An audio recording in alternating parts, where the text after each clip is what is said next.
In the vast American frontier known as the Wild West, we discover more than just famous gunslingers, gold rushes, and lawless adventures. Beyond the well-known legends, there's a rich tapestry of lesser-known stories that are equally fascinating and occasionally downright bizarre. As we explore these unusual episodes, we uncover a West that's not only wild, but also wonderfully weird.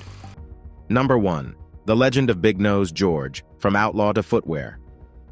In the annals of Wild West outlaws, Big Nose George Parrott stands out not just for his crimes, but for the macabre journey that followed his death. His reputation and moniker came from his unusually large nose, but his infamy solidified after his capture and subsequent lynching by an angry mob in 1881. The tale takes a grisly turn after his death. Instead of a conventional burial, George's body became the subject of medical curiosity. Doctors performed an autopsy, made a death mask, and shockingly, flayed part of his skin. Even more astonishing, that skin was used to craft a pair of shoes and a medical bag.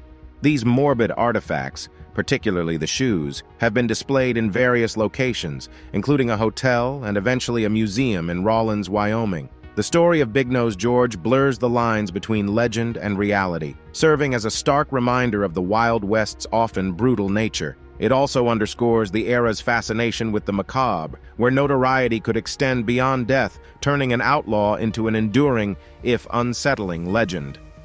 Number 2. Deadly Poker Games, The Tale of Dead Man's Hand. The allure of the Wild West conjures images of dramatic duels, gritty gunslingers, and the smoky ambiance of saloons. Poker, a popular pastime in these establishments, was more than just a game. It was a place of intense rivalries, fortunes won and lost, and occasionally, deadly outcomes. One poker game in particular, and the legend it spawned, continue to captivate our imagination, casting a shadow of superstition and mystery over card tables even today. This is the story of the Dead Man's Hand. To understand its origins, we must journey back to the evening of August 2, 1876, in the bustling gold rush town of Deadwood, Dakota Territory. The legendary gunslinger and folk hero James Butler Wild Bill Hickok took a seat for a poker game in Nuttall and Mann's saloon. Known for his caution, Hickok typically sat with his back to the wall, keeping a watchful eye on the entrance. However, fate took a different turn that fateful day, placing him in a seat with his back exposed to the door. As the poker game unfolded, a disgruntled man named Jack McCall entered the saloon. Seizing his chance, he approached Hickok from behind and shot him in the back of the head. Wild Bill fell to the floor, dead before he could react. The motive behind the murder has been debated, with some theories suggesting McCall sought revenge for a previous poker game gone wrong. Beyond its supernatural associations, the tale of the Dead Man's Hand serves as a poignant reminder of the volatile nature of the Wild West. In a land where fortunes could be made and lost in the smoky confines of a saloon, life could be extinguished as swiftly as a candle's flame. Legends like this one encapsulate the unpredictability and danger of the era. Today, the legacy of the Dead Man's Hand lives on, not only as a cautionary tale at poker tables worldwide, but also as a fascinating glimpse into a bygone age, echoing the grim realities of life and death in the Wild West. Number 3. The Camel Corps. America's desert experiment. In the vast, arid landscapes of the American Southwest, rattlesnakes, cacti, and tumbleweeds are expected, but camels? The idea might seem far-fetched, yet in the mid-19th century, the United States embarked on a peculiar experiment, the Camel Corps. The 1850s marked a period of westward expansion and exploration for the United States. As settlers ventured into the Southwest deserts, traditional transportation methods struggled with the harsh terrain and extreme conditions. Secretary of War Jefferson Davis, later to become the Confederate States President, proposed an unconventional solution: importing camels. Believing that camels, native to the deserts of the Middle East and North Africa, were better suited to the American desert's conditions, Davis convinced Congress to fund the experiment. In 1855, the U.S. Army imported the first 33 camels from the Middle East, a number that grew to over 70 by 1857. The idea had its merits. Camels could carry heavy loads, required less water, and tolerated scorching heat well. Their broad, padded feet allowed them to traverse sandy terrain more efficiently than horses or mules. To ensure proper handling, camel drivers, known as cameliers, were also brought to the U.S., most notably a Syrian named Ali, nicknamed Hygiene. However, the Camel Corps faced challenges. While camels were adept at desert travel, they weren't always cooperative or easy to handle. Their unfamiliar scent and appearance frightened horses and mules, causing chaos and disruptions in military caravans. Their distinct personalities and occasional stubbornness exasperated handlers. The Camel Corps, a short-lived venture, remains a testament to the innovative and sometimes quirky approaches employed during America's westward expansion. Amidst stories of outlaws and gold rushes in the annals of the Wild West, the tale of the U.S. Army's camels stands out as one of its most unusual chapters. Number 4. The Greenhorns. Easterners in the Wild West. Amidst the rugged landscapes of the Wild West, an occasional figure appeared as out of place as a fish on dry land. The Eastern Greenhorn. Drawn to the West by tales of opportunity, adventure, or simply the desire for a fresh start, these newcomers from urban centers and settled regions of the East often found themselves unprepared for frontier life. Their encounters, struggles, and inevitable misadventures added a colorful, often humorous layer to the tapestry of Western folklore. The term greenhorn was a colloquialism referring to someone inexperienced or naive. In the context of the Wild West, it described Easterners who arrived with little knowledge of the challenges they were about to face. Whether they were ambitious entrepreneurs looking to tap into new markets, young men seeking the romanticized life of a cowboy, or families enticed by the promise of free land, they quickly realized that frontier life didn't match the dime novel portrayals. One classic example was their first encounter with a lasso. Imagining it to be an easy skill, many a greenhorn tried their hand at roping cattle, only to find themselves tangled in their own rope or unceremoniously dragged through the dust by a spooked steer. Their attempts at riding unbroken horses or broncos often ended in comical, if not painful, failures. In the annals of Wild West stories, the tales of greenhorns hold a special place. They serve as lighthearted reminders of the challenges of navigating unfamiliar terrains and cultures. Number 5. The mysterious disappearance of Silver Tombstone, Arizona. A name synonymous with the Wild West, is famous for the gunfight at the OK Corral. However, another lesser-known yet equally intriguing tale surrounds the mysterious vanishing of its silver. At its peak, Tombstone's mines produced millions in silver, sustaining a bustling, promising town. Then, almost overnight, the silver veins seemed to run dry. Rumors started to swirl. Some believed that the silver hadn't disappeared, but was secretly mined and smuggled by a select few, keeping the riches for themselves. Others whispered about ancient Native American curses, suggesting that the land was reclaiming what was stolen. Yet another theory suggested that underground water sources had flooded the mines, rendering the precious metal inaccessible. The real reason, while less supernatural, was equally unexpected. Geological studies later revealed that an earthquake had shifted the underground rock layers, displacing the once rich veins of silver. What was once a booming town faced economic collapse, and the dreams of many were buried in the dust. Number 6. Dentistry on horseback. The mobile tooth pullers. In the sprawling expanses of the Wild West, access to medical care was a luxury. Towns were far apart, and many folks lived in remote areas where seeing a doctor or dentist was a rare event.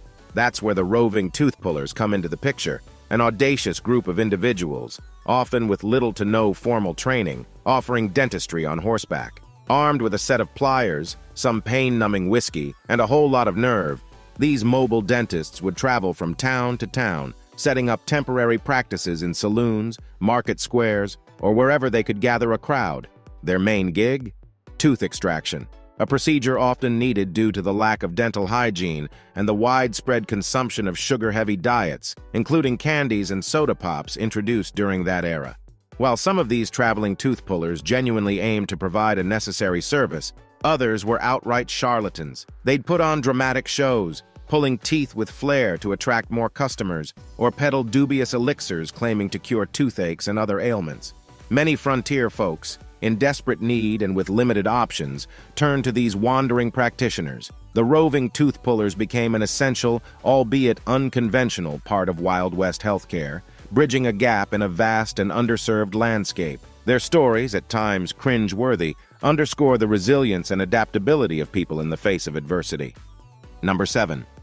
Judge Isaac Parker. The unyielding courtroom. In Fort Smith, Arkansas, there stood a courtroom that resonated with the unwavering judgments of Judge Isaac Parker, known as the hanging judge. Parker's name became synonymous with frontier justice. Appointed in 1875 to establish law and order in the western frontier, he presided over a vast jurisdiction spanning 74,000 square miles. Parker's courtroom was no haven for leniency. During his first term, he handled 18 murder cases, and 15 of the accused met their fate at the gallows. Throughout his tenure, Parker sentenced 160 people to death, with 79 executed. His judgments were swift, often bypassing the formalities and complexities of due process that many in the East took for granted. Critics argued that Parker's methods were extreme, portraying him as bloodthirsty. However, others believed he was precisely what the West needed, a firm hand to rein in the chaos. Parker himself asserted that his rulings were a necessary deterrent in a lawless land, often stating, "I never hanged a man, the law did." Number 8. The train robbery that went wrong. The Wild West witnessed its fair share of daring heists and robberies, but not all of them went as planned.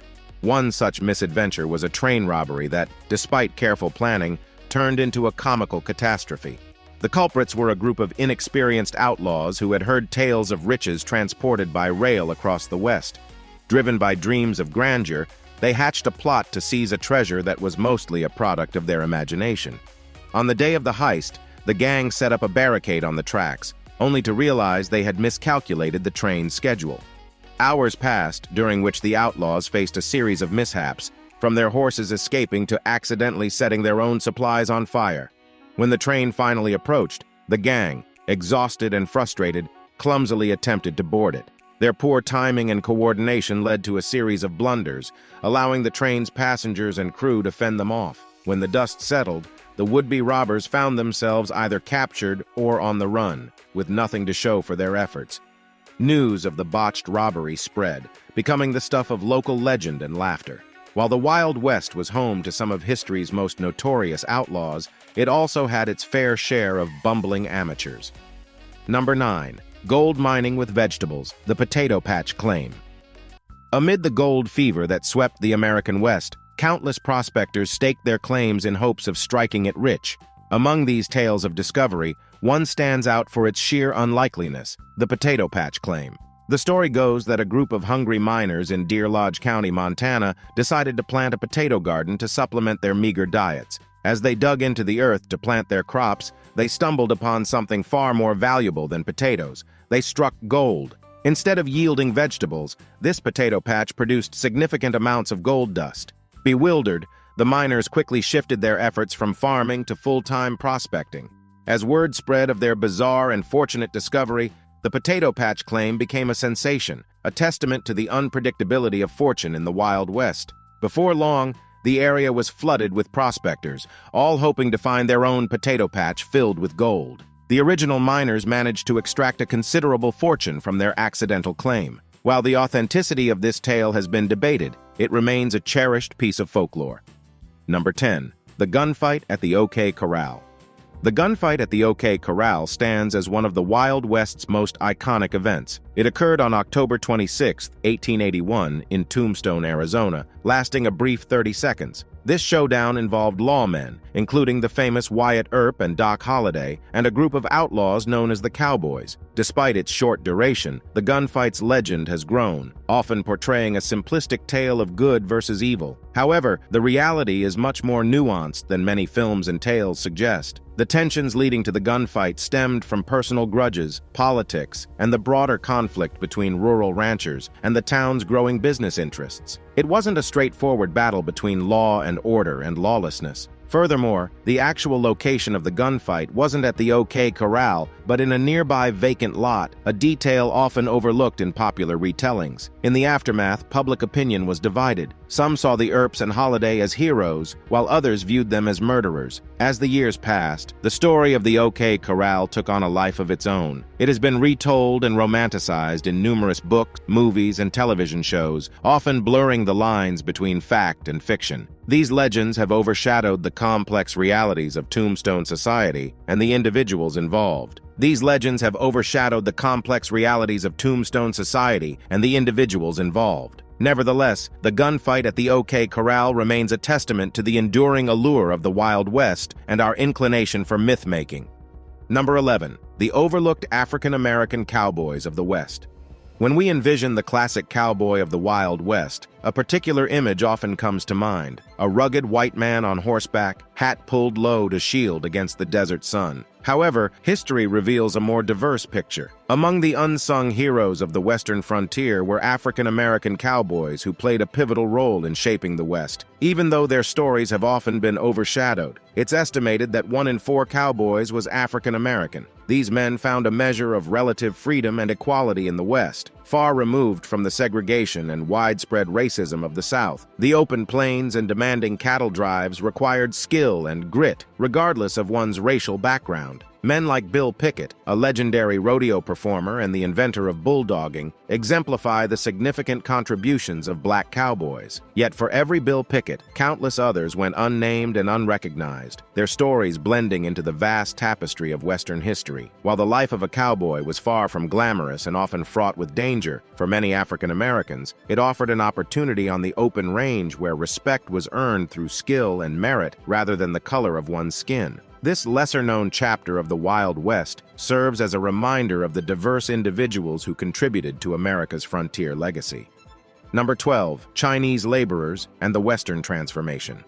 The American West's evolution wasn't solely the result of gunslingers, ranchers, or gold prospectors. Chinese laborers, often overlooked in mainstream narratives, played a fundamental role in the West's development. Drawn by the allure of the Gold Mountain, many Chinese immigrants arrived during the Gold Rush era, only to encounter harsh discrimination and limited mining opportunities. Despite these challenges, Chinese laborers left an indelible mark, especially in the construction of the Transcontinental Railroad. Between 1865 and 1869, over 12,000 Chinese workers toiled relentlessly, laying tracks, blasting through mountains, and facing dangerous conditions. Their work was instrumental in connecting the East and West coasts, forever altering the nation's landscape. Beyond the railroad, Chinese immigrants established vibrant communities, introducing new cuisines, customs, and traditions to the American frontier. Places like San Francisco's Chinatown stand as testaments to their enduring influence and resilience. However, their contributions came at a cost. They faced systemic racism, exemplified by laws like the Chinese Exclusion Act of 1882, which severely restricted Chinese immigration.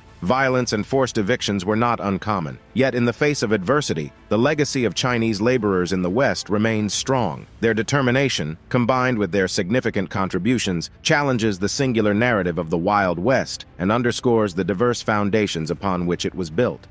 Number 13. Women of the Wild West, more than damsels in distress. Tales of the Wild West often shine a spotlight on rugged cowboys, fierce outlaws, and cunning sheriffs. However, within these narratives lies the often overlooked role of women, whose contributions were as diverse and essential as the vast landscape itself. Far from being damsels in distress or saloon girls, as movies often depict, women of the West were pioneers, entrepreneurs, and trailblazers. Figures like Calamity Jane and Annie Oakley challenged the conventional roles of their time, showcasing skills ranging from sharpshooting to scouting. In mining towns, women operated boarding houses, laundries, and even staked mining claims. Elsewhere, they worked as teachers, journalists, and landowners. Native American women, such as Sacagawea, played pivotal roles as interpreters and guides, bridging cultures in an ever-evolving landscape. Even in the face of adversity, including the challenges of homesteading and the harshness of frontier life, women displayed resilience and determination. They formed the backbone of communities, ensuring that homes, schools, and businesses thrived. Their stories offer a counterpoint to the male-dominated narratives, reminding us that the shaping of the West was truly a collective endeavor. Number 14. Ghost towns and their surprising origins.